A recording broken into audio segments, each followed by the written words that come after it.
జై శ్రీరామ్. శ్రీరామ మంత్రం అనేది సర్వకాల సర్వావస్థల యందు చేసుకోవచ్చు. ఏ టైం అయినా సరే దానికి అది అగ్నిబీజం. మనలోని ఎన్ని పాపాలని ప్రక్షాళన చేస్తుందంటే అంత ప్రక్షాళన చేస్తుంది. శ్రీరామ నామం జపిస్తే మనకు రాముల వారితో పాటు మిగతా 4 దేవతలు మన వెంబడొస్తారట.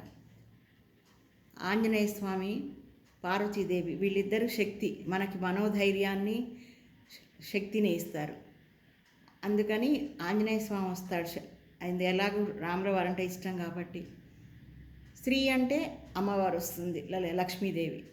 ఎందుకు? రాముల వారు విష్ణు అంశ కాబట్టి. శివుడు ఆరాధ్యుడు కాబట్టి రాముల వారికి ఆయన వస్తాడట వదిలిపెట్టకుండా.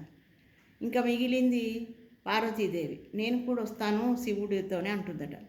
లేదు, ఈసారి నీకు అవకాశం లేదు గౌరీ, ఎందుకంటే మేమందరం ఆజన్మ బ్రహ్మచారులాగానే ఉంటున్నాం కదా. ఆంజనేయ స్వామి అంశ నేను నా అంశలో వస్తున్నాడు, అందుకని అవకాశం లేదు అని అంటే, లేదు లేదు ఎట్లా అయినా నేను వస్తాను అని చెప్పేసి, మీరు ఆంజనేయ స్వామిగా అవతరించబోతున్నారు కదా, ఆ బాలంలో అంటే తోకలో ప్రవేశిస్తాను ఆ శక్తిని అని అంటుందట. శక్తి రూపంలో పార్వతీదేవి. అది మనకు ప్రత్యక్షంగా మనకి తెలుస్తోంది కదా.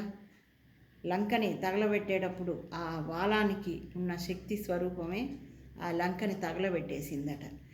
అందుకని అందరూ శ్రీరామ నామ జపాన్ని సదా సదా మీ నాలిక మీద స్మరింపజేస్తూ జపిస్తూ మీ మనసులో హృదయంలో రాముని ప్రతిష్ఠించుకోండి. అంతకన్నా మనకి చిన్న పిల్లలు కూడా పలకగలిగే నామం శ్రీరామ నామం. మనకి ఎంత ఉపయోగం అంటే ఆ శ్రీరామ నామాన్ని ఎక్కడో మనకి ధనరాశులు అవన్నీ వస్తాయని కాదు, మనకి హృదయంలో మనకి విల్ పవర్ని కూడా పెంచుతుంది. కావాలంటే మీరు జపిస్తూ ఉండండి, మీకే తెలిసిపోతుంది.